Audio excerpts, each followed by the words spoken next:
There was a powerful kingdom known as Umudike, a land surrounded by thick forests, sacred rivers, and ancient gods.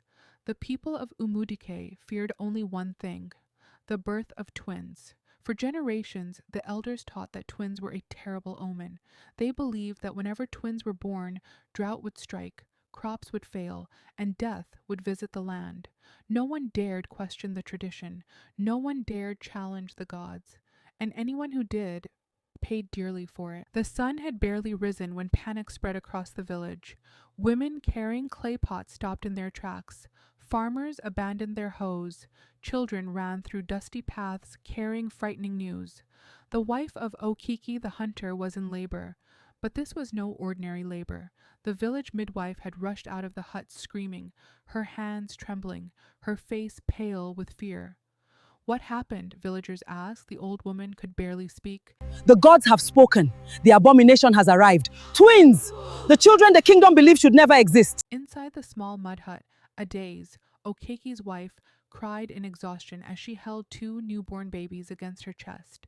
Two tiny boys, twins, the forbidden children, the children the kingdom believed should never exist. Outside, the villagers gathered like a swarm of angry bees. Whispers filled the air. At that very moment, the village bell rang. Once, twice, 3 times, the signal for an emergency gathering. The elders had been summoned. Within hours, the entire kingdom gathered in the village square. At the center sat Chief Nwosu, the oldest and most feared elder in Umudike. His white beard touched his chest. His eyes carried the weight of generations. Beside him sat the priest of the gods. Chief Nwosu stood slowly. The forbidden has happened. The law of our ancestors is clear. The twins must be taken to the evil forest before sunset. Though everyone knew the law, hearing it spoken aloud still chilled their heart. Meanwhile, Okiki stood outside his hut, gripping his hunting spear. His body shook with rage. He could hear the cries of his newborn sons. His sons, children he had prayed for, children he had waited years to have. Now the village wanted them dead. A group of elders approached him. Prepare yourself, Okeke. The gods demand sacrifice. No! What did you say? I said no. They are my children. They have done nothing wrong. That night, thunder rolled across the kingdom. Strange winds swept through the trees. The sacred fire inside the shrine suddenly went out by itself. For the first time in living memory, even the priest became uneasy. Something was changing. Something ancient was awakening. Inside their hut, Adaze held her twins tightly.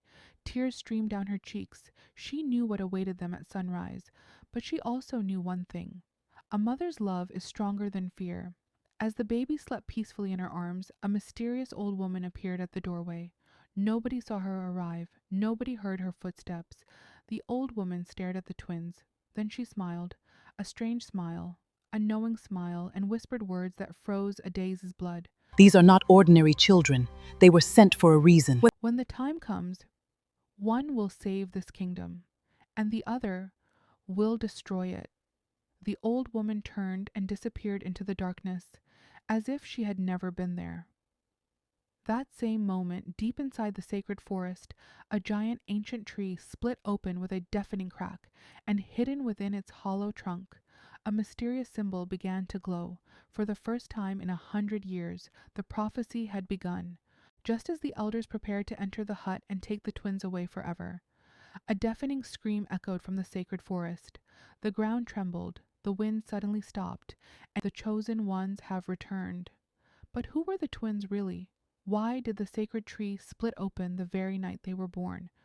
And what terrible secret had the ancestors hidden for generations?